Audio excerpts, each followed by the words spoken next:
случались наборы в войска. Так, когда на 4 года, когда на 5, на 25, когда там по надобности, вот война, да.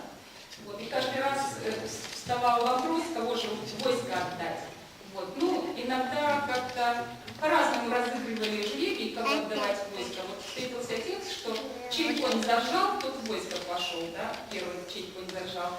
А вот в данном случае тут старший брат, у него уже там детей много, средний брат, жена у него молодая, а вот там уже младший.